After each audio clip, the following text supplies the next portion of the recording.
قابل احترام معزز مسلمان بھائیوں، ساتھیوں، دوستوں اور پنڈال میں موجود میری ماؤں، بہنوں اور پڑھنے والی طالبات، بچیاں، الحمدللہ ایک بار پھر ہم سب یہاں پر دین کی نسبت سے، ختم بخاری کی نسبت سے جامع الایمان میں جمع ہیں۔ ہر سال ماشاءاللہ یہاں پر یہ ایک عظیم الشان پروگرام ہوتا ہے ختم بخاری کی نسبت سے۔ آپ حضرات کو معلوم ہے یہ جامع الایمان جہاں پر ہم موجود ہیں، یہ لڑکوں کا یعنی بچوں کا ایک معیاری مدرسہ ہے جہاں بچوں کو ماشاءاللہ حفظ قرآن کریم کی دولت اور دیگر علوم کو پڑھائے جانے کی محنت کی جا رہی ہے۔ اور اسی طرح جامع عائشہ للبنات جو شہر میں لال قلعہ باغ میں واقع ہے، وہاں ماشاءاللہ بچیوں کا بڑا معیاری تعلیمی ادارہ ہے جہاں ہر سال ماشاءاللہ کئی بچیاں 6 سالہ درس نظامی کا کورس مکمل کر کے یہ سعادت حاصل کرتی ہیں۔ اس سال بھی ماشاءاللہ جامع عائشہ للبنات سے کئی بچیوں نے اپنا 6 سالہ کورس پورا کیا، اور ماشاءاللہ جامع عائشہ للبنات اور اسی طرح جامع الایمان ان دونوں اداروں کے جو بانی ہیں وہ ہمارے انتہائی قابل احترام ہمارے شہر کی بزرگ شخصیت یادگار اسلاف حضرت اقدس حضرت مولانا مفتی مسعود احمد صاحب دامت برکاتہم، جو بڑی شفیق شخصیت ہیں، قابل احترام ہیں، انہی کی سرپرستی میں، انہی کے زیر اہتمام یہ دونوں ادارے، بلکہ اس کے علاوہ بھی مزید اور دیگر ادارے جہاں پر دین کی اشاعت اور دین کی خدمات کا کام ہو رہا ہے، وہ حضرت کے زیر نگرانی چل رہے ہیں۔ اللہم زد فزد، ہماری دل سے دعا ہے کہ اللہ تعالیٰ جامع عائشہ للبنات اور جامع الایمان اور اسی طرح الصبغہ اسکول، دیگر اور حضرت کی سرپرستی میں جو ادارے چل رہے ہیں، اللہ تعالیٰ سب کو سب کو اللہ تعالیٰ کامیابی اور اللہ تعالیٰ مزید ترقیاں نصیب فرمائے۔ انشاءاللہ ختم بخاری کی نسبت سے ہمارے اکابرین جو انشاءاللہ تشریف لانے والے ہیں، حضرات کا علمی بیان ہم سب سماعت کریں گے۔ مجھے جو وقت ملا ہے اپنے وقت میں کچھ گزارشات انشاءاللہ پیش کرنا چاہوں گا۔ میں نے ایک حدیث کی کتاب میں ایک عنوان پڑھا تھا، وہ عنوان آج انشاءاللہ مختصر وقت میں بیان کرنا ہے۔ وہ عنوان ہے 4 انسانی اعمال پر 4 رحمانی وعدے۔ 4 انسانی اعمال، اس پر رحمان کے 4 وعدے۔ آج یہ سبق آپ حضرات نے سننا ہے۔ یہ عوامی انداز کا ایک موضوع ہے، لیکن اس میں علمی حوالے سے بھی آپ کو کافی فائدہ ہوگا۔ لہذا وہ بچیاں جو جامع عائشہ للبنات میں پڑھتی ہیں، وہ بچیاں بھی اس سبق کو نوٹ کریں، اس عنوان کو نوٹ کریں، اور اسی طرح فارغ ہونے والی بچیاں اور دیگر خواتین بھی توجہ سے سنیں تو انشاءاللہ یہ عنوان انہیں سمجھ میں آ جائے گا۔ اور جو احباب میرے سامنے بیٹھے ہیں انشاءاللہ توجہ سے سنیں گے تو انشاءاللہ فائدہ بھی ہوگا، اور انشاءاللہ علم میں اضافہ بھی ہوگا، اور انشاءاللہ بات سمجھ میں بھی آئے گی۔ تو عنوان ہے 4 انسانی اعمال پر 4 رحمانی وعدے۔ وہ 4 ہمارے اعمال جس کا ذکر اللہ نے قرآن میں کیا، اور اس کے ذکر کے ساتھ اللہ نے خود اس پر وعدہ بھی فرمایا، عمل کریں گے اللہ کا اس کے نتیجے میں وعدہ ہے۔ تو 4 انسانی اعمال پر 4 رحمانی وعدے کون سے ہیں؟ نمبر 1، اللہ تعالیٰ قرآن پاک میں ارشاد فرماتے ہیں فاذکرونی اذکرکم واشکرونی ولا تکفرون۔ فرمایا کہ میرے بندو تم مجھے یاد کرو، یہ اللہ نے فرمایا انسانی عمل، تم مجھے یاد کرو، اذکرکم فرمایا کہ میں پھر تمہیں یاد کروں گا۔ یا آسان لفظوں میں یوں سمجھیں کہ اللہ تعالیٰ فرما رہے ہیں میرے بندو تم مجھے یاد رکھو، میں تمہیں یاد رکھوں گا. یہ اللہ کا وعدہ ہے. لا یخلف اللہ، اللہ تعالیٰ کبھی بھی اپنے وعدوں کی خلاف ورزی نہیں کرتا. جب ہم اپنے اللہ کو یاد رکھیں گے تو اللہ کبھی بھی ہمیں فراموش نہیں کریں گے. اللہ نے چونکہ خود وعدہ فرمایا اذکرکم، میں بھی تمہیں یاد رکھوں گا. علماء کرام نے اس آیت کے ذیل میں مختلف معانی لکھے، مختلف مطالب لکھے. فرمایا کہ یہاں پر اللہ تعالیٰ یوں فرما رہے ہیں کہ میرے بندو تم مجھے اپنی آسانیوں میں یاد رکھو، میں تمہاری مشکلات میں تمہیں یاد رکھوں گا. فاذکرونی، میرے بندو تم مجھے اپنی آسانیوں میں یاد کیا کرو، یاد رکھا کرو. اذکرکم، میں تمہاری مشکلات میں تمہیں یاد رکھوں گا. آج جب ہماری زندگی میں آسانیاں اور راحتیں ہوتی ہیں تو ہم اللہ کو فراموش کر دیتے ہیں. ہمارا اللہ ہمیں یاد نہیں رہتا. ہم سمجھتے ہیں کہ یہ دنیا میں جو کچھ ہمیں ملا اس میں ہمارا اپنا کمال ہے، جبکہ یہ توفیق الہی سے ملا ہوتا ہے. فرمایا تم ان آسانیوں میں، ان راحتوں میں بھی مجھے یاد رکھا کرو، مجھے فراموش نہ کیا کرو. جب تم اپنی آسانیوں میں مجھے یاد رکھو گے، اذکرکم، میں تمہاری مشکلات میں تمہیں یاد رکھوں گا. جب زندگی میں مشکلات اور پریشانیاں آئیں گی، جب کٹھنائیاں آئیں گی، جب حالات آئیں گے تو اللہ نے وعدہ فرما لیا میں تمہیں بھولوں گا نہیں، میں تمہیں یاد رکھوں گا، میں تمہارا مددگار بن جاؤں گا، میں تمہارا مشکل کشا بن جاؤں گا، میں تمہارا حاجت روا بن جاؤں گا. کب کہ جب ہم نے اپنی آسانیوں میں اپنے اللہ کو یاد رکھا ہوگا. اور علماء کرام نے یہ بھی فرمایا کہ اس آیت کا یہ بھی مطلب ہے، اللہ نے فرمایا میرے بندو تم مجھے زمین پر یاد رکھو، تم زمین کے اوپر مجھے فراموش مت کرو، میں تمہیں زمین کے نیچے یاد رکھوں گا. آج تم زمین پر چل رہے ہو، مجھے مت بھلاؤ، مجھے یاد رکھا کرو. کل جب تم زمین کے اندر چلے جاؤ گے، منہا خلقناکم وفیہا نعیدکم ومنہا نخرجکم تارۃ اخری. ہر انسان جو اسی مٹی سے پیدا ہوا ہے اسی مٹی میں چلا جائے گا. ہم سب نے بالآخر قبر کی پاتال میں چلے جانا ہے. ایک دن قبر کی تہ میں جا کر سونا ہے، قبر کی تنہائی کا سامنا کرنا ہے. تو اگر ہم یہ چاہتے ہیں کہ اس قبر کی تنہائی میں ہمارا اللہ ہمارا مددگار بن جائے، اللہ ہمارا غمگسار بن جائے، ہم یہ چاہتے ہیں کہ قبر کی اس تہ کے اندر اللہ کی مدد ہمارے شامل حال رہے، تو فرمایا کہ اس زمین کے اوپر اللہ کی نافرمانی نہ کیا کرو، اللہ کو یاد رکھا کرو. جب تم زمین پر چلتے ہوئے اللہ کے حکموں کو اپنے سامنے رکھو گے، اپنے اللہ کو یاد رکھو گے، تو پھر زمین کی تہ میں تمہارا اللہ تمہیں یاد رکھے گا، تمہارے اللہ کی مدد تمہارے سامنے حال رہے گی. اور علماء کرام نے یہ بھی اس کا مطلب لکھا، فرمایا کہ اللہ تعالیٰ یوں فرما رہے ہیں میرے بندوں اور میری بندیوں فاذکرونی، تم مجھے فرش پر یاد کرو، میں تمہیں عرش پر یاد کروں گا.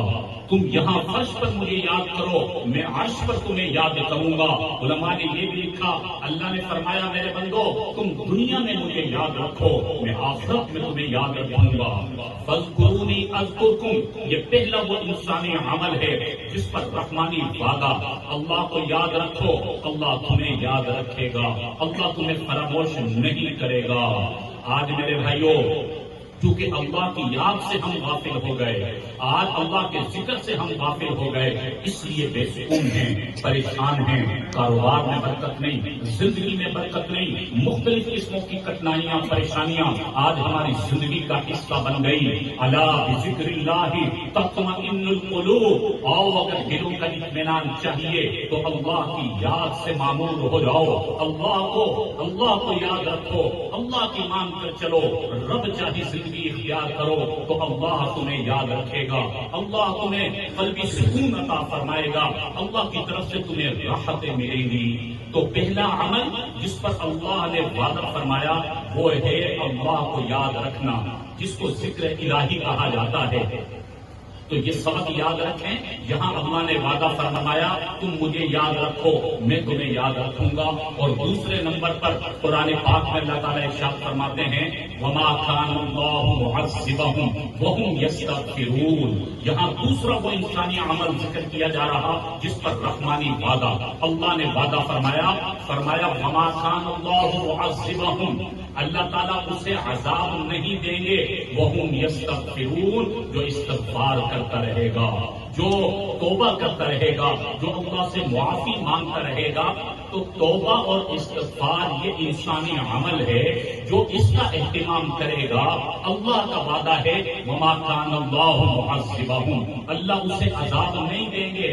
اجتماعی عذاب کو ہمارے نبی صلی اللہ علیہ وسلم کی دعاؤں کے ذریعے اللہ نے دور فرما دیا، لیکن انفرادی عذاب یا انفرادی تنگی یا انفرادی مسائل کا ہم شکار رہتے ہیں۔ تو وما کان اللہ معذبہم، اللہ نے یہاں وعدہ فرمایا اللہ اسے عذاب نہیں دیں گے، اللہ اسے تنگی نہیں کریں گے، اللہ اسے تکلیف میں نہیں ڈالیں گے۔ کس کو؟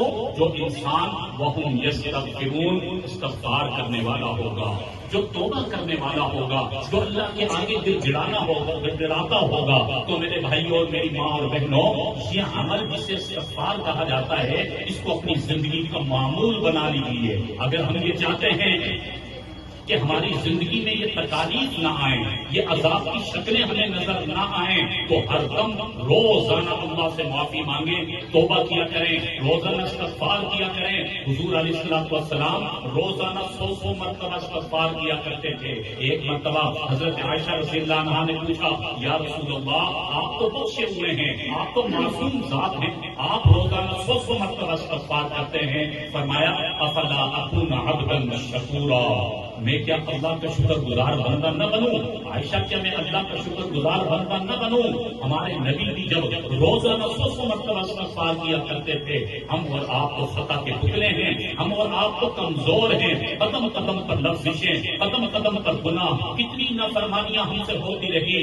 اس لیے میرے بھائیوں اور میری ماں اور بہنوں، یہ عمل اپنی زندگی کا حصہ بنا لیجیے کہ روزانہ کم از کم ایک تسبیح استغفار کی کرنی ہے۔ استغفر اللہ ربی من کل ذنب واتوب الیہ۔ اور جب استغفار کی کثرت ہوتی ہے تو فرمایا کہ استغفار توبہ کی پہلی سیڑھی ہے، تو اللہ پھر توبہ کو نصوحہ کی توفیق بھی نصیب فرما دیتے ہیں۔ اس لیے ہر دم جب بھی کوئی کمی کوتاہی ہو جائے فوراً توبہ کرے۔ بلکہ علماء نے لکھا کہ رات کو سونے سے پہلے روزانہ توبہ کر کے سویا کریں، سونے سے پہلے روزانہ اللہ سے معافی مانگ کر سوئیں، یا اللہ ہم سے فنا کوتاہی ہوئی، فنا گناہ ہو گیا، نہیں بھی کوئی کوتاہی ہوئی، پھر بھی ہمیں نہیں معلوم ہم نے کتنی نافرمانیاں کر دی۔ تو روزانہ استغفار کرنا، روزانہ توبہ کرنا، یہ ایک مومن کی ذمہ داری، یہ مومن کی شان ہے۔ علماء کرام نے لکھا توبہ کسے کہا جاتا ہے؟ توبہ 3 چیزوں کے مجموعے کا نام ہے۔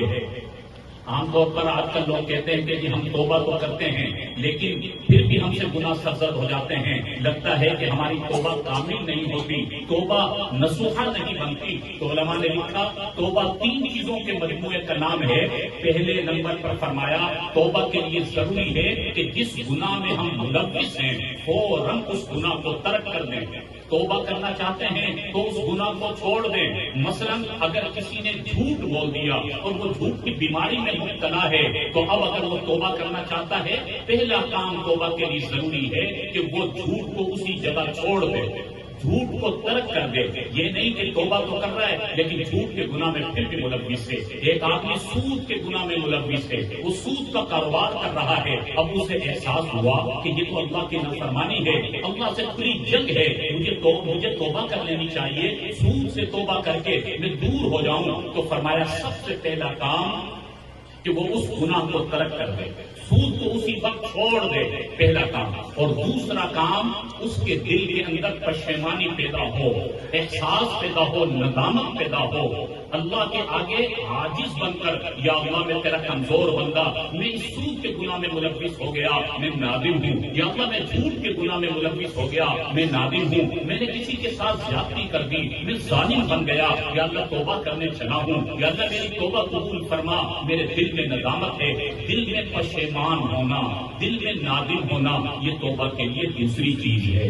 اور تیسرے نمبر پر فرمایا کہ آئندہ گناہ نہ کرنے کا عزم، ایسا نہیں کہ ہم یوں تو توبہ کر رہے ہیں لیکن اس کے بعد اگلے دن پھر گناہ کر رہے ہیں اور آئندہ گناہ نہ کرنے کا عزم دل میں نہیں ہے۔ فرمایا پختہ عزم اپنے دل کے اندر پیدا کرو کہ آئندہ میں گناہ ہرگز نہیں کروں گا، اس گناہ میں ہرگز میں ملوث نہیں ہوں گا۔ جب یہ تین چیزیں آ جائیں گی تو توبہ کامل ہو جائے گی، توبۃ نصوحہ بن جائے گی، تو پھر توبہ کا نور حاصل ہوگا۔ اور پھر توبہ کیا ہے؟ حضور علیہ السلام نے فرمایا التائب من الذنب کمن لا ذنب لہ، جو سچے دل کے ساتھ توبہ کرتا ہے وہ ایسا ہو جاتا ہے جیسے اس نے کبھی گناہ کیا ہی نہیں۔ اللہ تعالیٰ اسے ایسا پاک و صاف فرما دیتے ہیں۔ تو دوسرا وہ انسانی عمل جس پر رحمانی وعدہ ہے وہ یہ ہے جب ہم استغفار اور توبہ کرتے رہیں گے تو اللہ ہمیں عذاب نہیں دیں گے۔ اور تیسرا انسانی عمل کہ جس پر اللہ نے وعدہ فرمایا، عمل بتایا اور عمل کے بعد وعدہ فرمایا ہے، وہ تیسرا عمل قرآن میں اللہ نے فرمایا وقال ربکم ادعونی استجب لکم، تمہارے رب کو جو پکاریں، وقال ربکم ادعونی استجب لکم، اللہ نے فرمایا کہ جو تمہارے رب کو پکارے گا یعنی جو مجھے پکارے گا، اللہ فرماتے ہیں استجب لکم، میں اس کی پکار کو سنوں گا اور اس کی پکار کا جواب دوں گا۔ یہاں پر انسانی عمل ہے اللہ سے دعا کرنا، اور اللہ نے یہاں پر وعدہ فرمایا استجب لکم، اللہ فرماتے ہیں میں تمہاری دعا کو سنوں گا، تمہاری دعا کو قبول کروں گا۔ اللہ سے دعا کرنا یہ انسان کا اختیار ہے، دعا کا قبول کرنا یہ اللہ کا اختیار ہے جو کہ قادر ہے۔ تو ہمیں اللہ سے دعائیں کرنی ہے، ہر مشکل میں ہر پریشانی میں اللہ کی طرف متوجہ ہونا ہے۔ آج کے مسلمان کا المیہ یہی ہے کہ اس کی زندگی میں جب مسائل آتے ہیں، مشکلات آتی ہیں تو وہ اسباب کی طرف جاتا ہے، دنیا کے مال کی طرف جاتا ہے، دنیا کے اسباب میں کامیابی کو تلاش کرتا ہے، جبکہ کامیابی تو مسبب الاسباب کے ہاتھ میں ہے۔ اللہ کے چاہنے میں کامیابی ہے تو اللہ کی طرف متوجہ ہونا۔ جب بھی کوئی تکلیف آئے فوراً اللہ کے آگے ہاتھ اٹھائیں، اللہ سے مانگنے والے بن جائیں تو اللہ خود وعدہ فرما رہے میرے بندو تم مجھ سے مانگو، میری بندیوں تم مجھ سے مانگو، مجھ سے دعائیں مانگو، میں تمہاری دعاؤں کو قبول کروں گا۔ اجیب دعوت الداعی اذا دعانی، اللہ نے وعدہ فرمایا پکارنے والا جب مجھے پکارتا ہے میں ان کی پکار کو سنتا ہوں۔ ساری دنیا کے لوگ مل کر ایک ہی وقت میں اللہ سے مانگے، اللہ سب کی پکار کو سنتا ہے۔ اللہ قادر ہے کہ وہ سب کی دعاؤں کو ایک ہی ساتھ سن کر ایک ہی مرتبہ میں اللہ ان کی دعاؤں کو قبول فرمانے پر قادر ہے۔ تو فرمایا اللہ سے مانگو، اللہ سے دعائیں کیا کرو، اللہ ہماری دعاؤں کا منتظر ہے۔ ہمارے مانگنے میں دیر ہے، اللہ کے دینے میں دیر نہیں ہے۔ تیرے کرم سے ایک کریم کون سی شے مجھے ملی نہیں، جھولی ہی میری تنگ ہے، تیرے یہاں کمی نہیں۔ اللہ کے یہاں کمی نہیں ہے، ہمارے مانگنے میں دیر ہے۔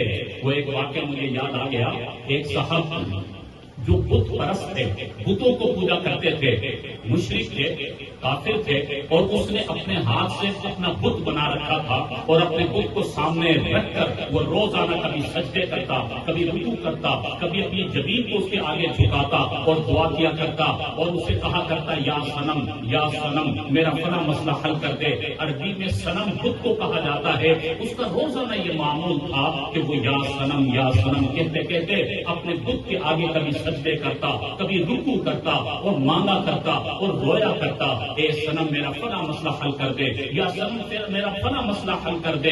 اب وہ تو اس کے اپنے ہاتھ کا بنایا ہوا بت تھا، اس نے کہاں اس کو جواب دینا تھا، کہاں اس کی کوئی دعا قبول ہونی تھی۔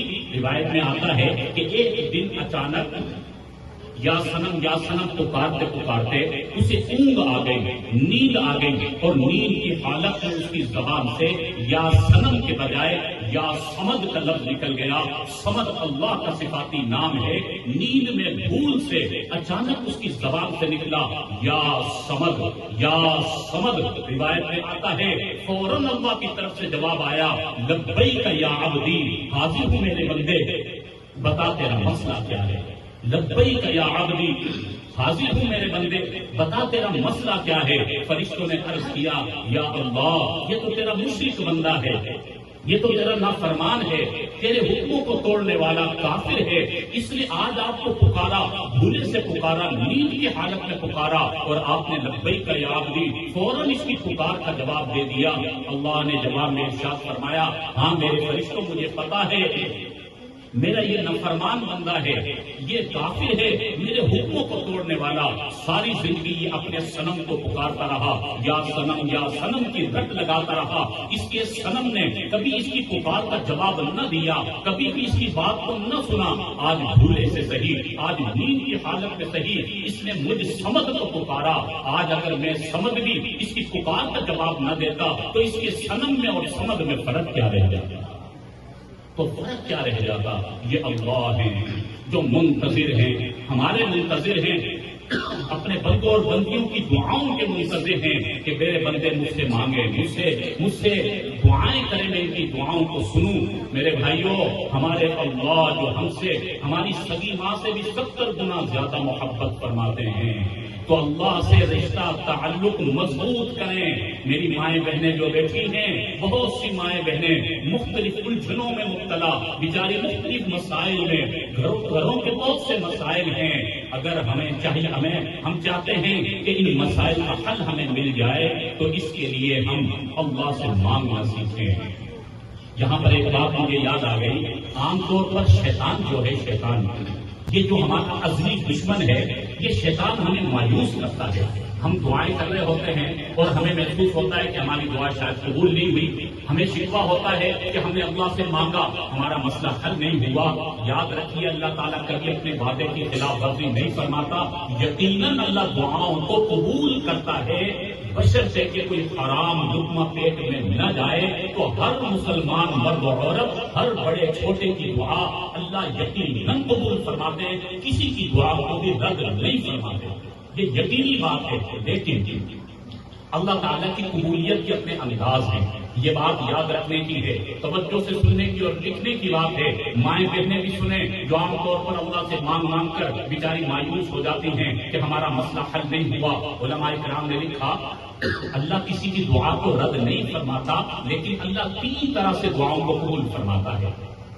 3 انداز ہیں اللہ کے دعاؤں کے قبول کرنے کے۔ نمبر 1، ہم نے اللہ سے کوئی بھی چیز مانگی، یا اللہ ہمیں ہمارا گھر اپنا عطا فرما، یا اللہ ہمیں اپنی گاڑی عطا فرما، یا اللہ ہمارا فلاں مسئلہ حل فرما، تو اللہ تعالیٰ ہمیں وہ چیز عطا فرما دیتے ہیں، وہ گاڑی ہمیں مل جاتی ہے، گھر ہمیں اپنا مل جاتا ہے۔ یہ جو بھی اللہ سے ہم نے مانگا وہ اللہ نے ہمیں عطا فرما دیا، یہ شکل تو ہمیں نظر آتی ہے اور ہم سمجھتے ہیں کہ اللہ نے ہماری دعا قبول کر لی اور ہمارا مسئلہ حل ہو گیا۔ بعض مرتبہ ہم اللہ سے کچھ مانگ رہے ہوتے ہیں لیکن اس چیز کے ملنے میں ہمارے لیے خیر نہیں ہوتی، عافیت کی حکمت نہیں ہے۔ اللہ تعالیٰ کو علام الغیوب ہے، اللہ تعالیٰ کو سب جانتے ہیں۔ ہم نے اللہ سے مانگا، یا اللہ ہمیں ہماری اپنی گاڑی عطا فرما، لیکن گاڑی کے ملنے میں ہمارے لیے خیر نہیں ہے، ہمارے لیے عافیت نہیں ہے، یا کچھ اور اللہ سے ہم مانگ رہے ہیں لیکن اس چیز کے ملنے میں ہمارے لیے خیر نہیں ہے، ہمیں تو نظر نہیں آ رہا، ہم تو یہ سمجھتے ہیں کہ یہ چیز مل جائے تو ہمارے لیے عافیت ہوگی، جبکہ اللہ تو آنے والے کل کو بھی جانتے ہیں، آنے والے وقت میں اس چیز میں ہمارے لیے خیر نہیں ہے بلکہ شر ہے، تکلیف ہے۔ تو اللہ تعالیٰ کو اپنے بندوں کو تکلیف سے بچانا چاہتے ہیں تو اللہ رب العالمین اس کو وہ چیز اس کا عطا نہیں فرماتے۔ یہاں شیطان مایوس کرتا ہے کہ تم نے اللہ سے فلاں چیز مانگی یا فلاں مسئلے کے حل کے لیے مانگا اور تمہاری دعا قبول نہیں ہوئی، قبول ہوئی ہے۔ حدیث میں آیا، فرمایا کہ اللہ رب العالمین اس کی اس دعا کے صدقے اس پر آنے والی کسی مصیبت کو ٹال دیتے ہیں۔ دعا اب بھی رد نہیں ہوئی، اللہ تعالیٰ نے اب بھی قبول فرمائی، اس انداز میں قبول فرمائی کہ ہماری زندگی میں کوئی تکلیف لکھی ہوئی تھی، کوئی حادثہ لکھا ہوا تھا، کوئی مصیبت لکھی ہوئی تھی، ہم نے اللہ سے مانگا، اللہ نے اس دعا کے صدقے اس مصیبت کو دور کر دیا۔ یہ تو بہت بڑی بات، ہمارے لیے خیر کی بات ہو گئی۔ ہم اللہ سے گاڑی مانگ رہے تھے، خدا نہ خواستہ ہمارے مقدر میں ایکسیڈنٹ لکھا ہوا تھا، کوئی حادثہ لکھا ہوا تھا، گاڑی مل کر وہ حادثہ پیش آ جاتا تو یہ گاڑی ہمارے لیے راحت والی تو نہ بنتی، ہمارے یہ تو تکلیف کا سبب بن جاتی۔ تو اللہ رب العالمین نے یہ کیا کہ اللہ نے ہمیں وہ چیز عطا نہیں فرمائی لیکن اللہ نے دعا کو رد بھی نہیں فرمایا، آنے والی مصیبت کو ٹال دیا۔ تو یہ بھی دعا کی قبولیت کی ایک صورت ہو گئی۔ اور دیکھا جائے آنے والی تکلیف کا ٹل جانا، مصیبت کا بیماری کا دور ہو جانا، یہ تو بہت اچھی صورت ہے دعا کی قبولیت ہے۔ اور فرمایا کہ تیسرے نمبر پر اللہ تعالیٰ دعا ہی قبول فرماتے ہیں کہ ہم نے اللہ سے جو مانگا اس کے ملنے میں خیر نہیں ہے، اور ہمارے مقدر میں کوئی مصیبت یا کوئی تکلیف بھی نہیں ہے، اور اس چیز کے لینے میں بھی خیر نہیں ہے، تو اللہ تعالیٰ اب کی دعا کو رد نہیں فرماتے۔ حدیث میں آتا ہے اس کی اس دعا کو اللہ تعالیٰ آخرت کا ذخیرہ بنا کر رکھ لیتے ہیں، اب بھی وہ دعا ضائع نہیں گئی۔ فرمایا جب قیامت کا دن ہوگا، ترازو لگا ہوا ہوگا، اعمال نامے کھل رہے ہوں گے، ہر انسان کا عمل تولا جا رہا ہوگا، اس کے ترازو میں بہت سی دعائیں لا کر رکھی جائیں گی، اس کے اعمال والے ترازو میں بہت سی نیکیاں، بہت سے درجات لا کر رکھے جائیں گے، بہت سی دعائیں لا کر رکھی جائیں گی۔ وہ بندہ، وہ بندی، وہ انسان حیران ہوگا کہ میرے اعمال کتنے ہیں مجھے اندازہ ہے، میری نمازیں کتنی ہیں مجھے اندازہ ہے، آج یہ اتنی دعائیں کہاں سے آ گئی، اتنی نیکیاں کہاں سے آ گئی، اتنا ثواب کہاں سے آ گیا؟ تو اللہ کی طرف سے اسے بتایا جائے گا، اے فلاں بندے، اے فلاں بندی، تم نے دنیا میں روزانہ اللہ سے مانگا، اللہ سے دعائیں کی، گر گرا کر دعائیں کی، تم نے اللہ کے آگے آنسو بہا بہا کر دعائیں کی، ہر نماز میں تم اللہ سے دعائیں کیا کرتے تھے، تمہاری دعائیں تمہارے فائدے کی وجہ سے دنیا میں اللہ نے قبول نہیں فرمائی، لیکن اللہ نے ضائع بھی نہیں فرمائی، تمہاری ان دعاؤں کو اللہ نے آخرت کا ذخیرہ بنا کر رکھ دیا تھا، اور آج جو تمہارے اعمال نامے میں اتنا اضافہ ہوا ہے تمہاری انہی دعاؤں کے صدقے ہوا ہے۔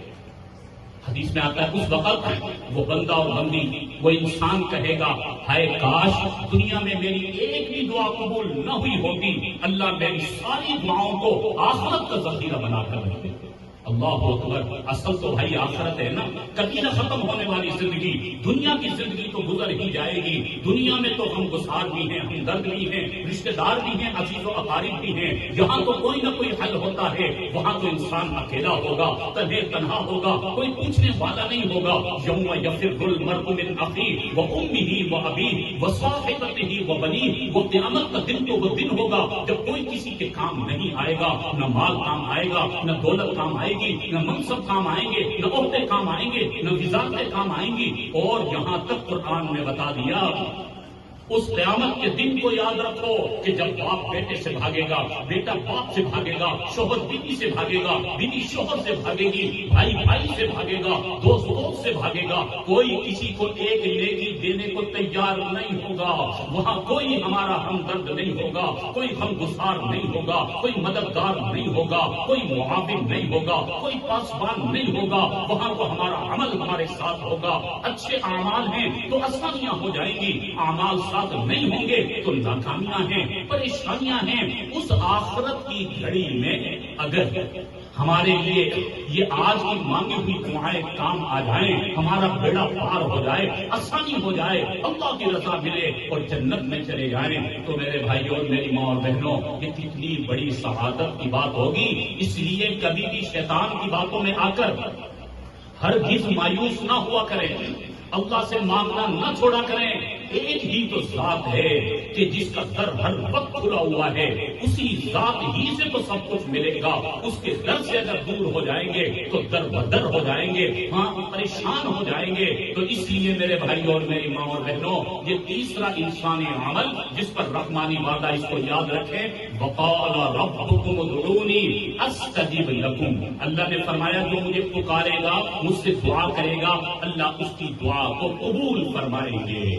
اور چوتھا انسانی عمل جس پر اللہ نے وعدہ فرمایا وہ قرآن میں اللہ کا ارشاد ہے، لئن شکرتم لأزیدنکم، یہ چوتھا انسانی عمل ہے۔ اللہ نے فرمایا اگر تم میرا شکر ادا کرو گے تو وعدہ اللہ کا کیا ہے، لأزیدنکم، میں تمہیں مزید بڑھا کر عطا کروں گا، میں مزید تمہیں اضافہ کر کے تمہیں عطا فرماؤں گا۔ تو یہ چوتھا انسانی عمل ہے، لئن شکرتم لأزیدنکم، تو اللہ کا ہر دم شکر ادا کرتے رہیں۔ خصوصاً میں اپنی ماں اور بہنوں کو کہوں گا کہ شکر گزاری کو نہ چھوڑیں، ہر دم شکر ادا کرتے رہیں۔ شکر گزار بندہ اور بندی وہ کامیاب رہا کرتے ہیں، وہ اللہ کی مدد کے مستحق ہوتے ہیں۔ لأزیدنکم، میں نے عرض کیا اللہ تعالیٰ اپنے وعدوں کی کبھی خلاف ورزی نہیں فرماتا، جب اللہ نے وعدہ فرما لیا میرے بندوں اور میری بندیوں تم میرا شکر ادا کرتے رہو گے تو میں نعمتوں کو بڑھا بڑھا کر عطا کروں گا.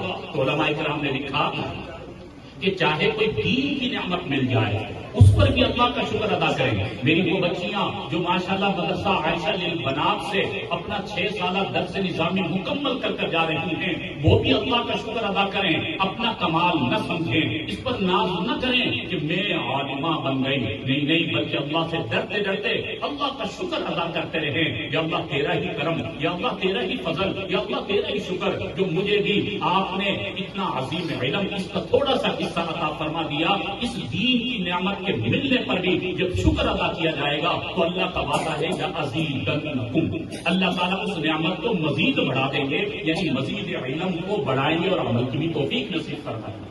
اسی طرح فرمایا کہ اگر کوئی دنیا کی نعمت مل جائے, اللہ نے اپنا گھر دے دیا, اپنی گاڑی دے دی, تو اس پر بھی کمال اور ناز نہیں ہونا چاہیے کہ میری وجہ سے مجھے یہ ملا. نہیں بلکہ اللہ کا فضل ہے, اللہ ہی کا شکر ادا کرے تو لَأَزِيدَنَّكُمْ, اللہ کا وعدہ ہے اللہ اس نعمت میں مزید اضافہ فرما دیں گے.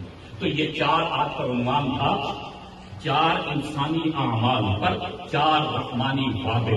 نمبر 1 میں نے عرض کیا فَاذْكُرُونِی أَذْكُرْکُم, اللہ فرماتے تم مجھے یاد رکھو, پھر اللہ کا وعدہ ہے میں تمہیں یاد رکھوں گا. دوسرے نمبر پر فرمایا وَمَا كَانَ اللَّهُ مُعَذِّبَهُمْ وَهُمْ يَسْتَغْفِرُونَ, جو استغفار کرتے رہیں گے, توبہ کرتے رہیں گے, اللہ اسے عذاب نہیں دیں گے, یہ اللہ کا وعدہ ہے. تیسرے نمبر پر فرمایا وَقَالَ رَبُّكُمُ ادْعُونِی أَسْتَجِبْ لَكُمْ, فرمایا تم اللہ سے مانگو, دعائیں کرو, اللہ کا وعدہ ہے اللہ یقیناً دعاؤں کو قبول فرمائیں گے. اور چوتھے نمبر پر فرمایا لَإِن شَكَرْتُمْ لَأَزِيدَنَّكُمْ, اللہ کا شکر ادا کرو, اللہ کا وعدہ ہے یقیناً اللہ اس کو بڑھا کر عطا فرمائیں گے. تو تمام حضرات, تمام خواتین, خصوصاً مدرسے میں پڑھنے والی وہ بچیاں, یہ 4 انسانی اعمال پر جو 4 رحمانی وعدے ہیں اس کو یاد رکھیں اور اس دعوت کو آگے چلائیں. اللہ رب العالمین ہمیں ہمیشہ دین پر استقامت نصیب فرمائے. اس فتنے کے دور میں اللہ تعالیٰ ان مدارس کے ساتھ ہمیں جڑے رہنے کی توفیق نصیب فرمائے. ماشاءاللہ یہاں جامعۃ الایمان جہاں پر ہم بیٹھے ہیں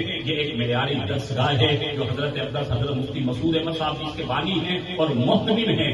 آپ حضرات کی ذمہ داری ہے اس ادارے کے ساتھ اگر جڑ جائیں گے آپ کی دنیا بھی خیر والی بن جائے گی, آپ کی آخرت بھی یقیناً کامیابی والی بن جائے گی, آپ کو اللہ کی رضا مل جائے گی. اسی طرح جو مدرسہ عائشہ للبنات جو ماشاءاللہ ہمارے میرپور شہر کا بچیوں کا ایک معیاری اور ماشاءاللہ بڑا تربیتی ادارہ ہے, اس ادارے کے ساتھ بھی تعاون کرنا ہماری ذمہ داری بھی ہے, ہماری اس میں اپنی خوش بختی ہے, ہمارا اپنا فائدہ ہے.